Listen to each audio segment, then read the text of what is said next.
அனைவருக்கும் ஆத்ம நமஸ்காரம். சில விஷயங்களை நம்ம நடைமுறையில் புரிய வைக்கிறதுன்றது ரொம்ப சிரமமாக இருக்குது.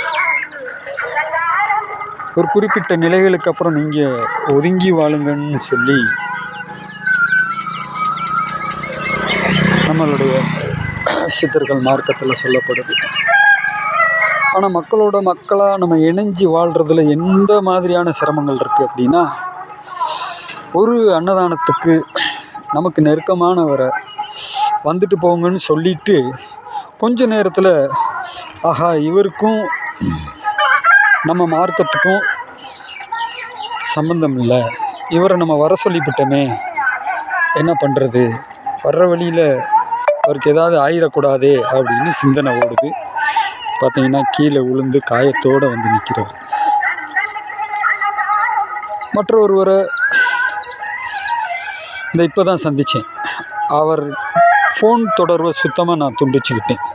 இப்போ நேரில் சந்திக்கும்போது அவர்கிட்ட பேசாமல் இருக்க முடியலை. வேறு வழி இல்லாமல் நம்மளாக வழியை கூப்பிட்டு பேசணும். அவரும் நம்ம ஃபோன் தொடர்பை துண்டிச்சுக்கிட்டதுனால அவருக்கும் கொஞ்சம் மன வருத்தம். ஏன்னா எனக்கு தெரியுது, ஃபோன் தொடர்பை துண்டிச்சுக்கிட்டால் அவர் நல்லா இருப்பார். அவர் நம்ம கூட ரொம்ப நெருக்கமாக இருந்தால் அவருக்கு சிரமம் உண்டாகும். அப்போ விலக்கி வச்சு வாழ வைக்கக்கூடிய ஒரு சப்ஜெக்டும் இதுக்குள்ளே இருக்குது. யார் எந்தெந்த நிலையில் இருக்கிறாங்களோ அந்தந்த நிலையில் இருந்து வாழ வைக்கிறது. ஒரு ஆமை தன்னுடைய முட்டைகளை எல்லாத்திலையும் மண்ணுக்குள்ளே புதைச்சி வச்சுட்டு தூரத்தில் இருந்து இந்த நயன தீட்சைன்னு சொல்லுவாங்க, அந்த மாதிரி அதை தன்னுடைய நினைவிலேயே பொறிக்க வைக்கிற மாதிரி சில சப்ஜெக்டு உண்டு. இதை எப்படி நம்ம நடைமுறை நட்பு வட்டத்தில் இதை எப்படி நம்ம கடைபிடிக்க முடியும்? ஆனால் இதுவும்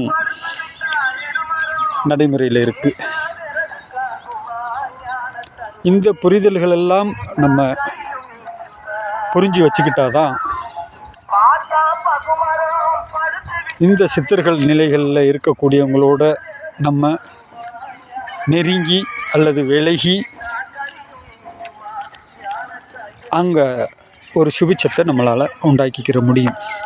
வெறுப்புகள் உண்டாகிராமல் நம்ம அதை கண்டினியூ பண்ணி, தூரத்தில் இருந்தாவது அதை கண்டினியூ பண்ணி அதை நடைமுறைப்படுத்தணும். ஆத்ம நமஸ்காரம்.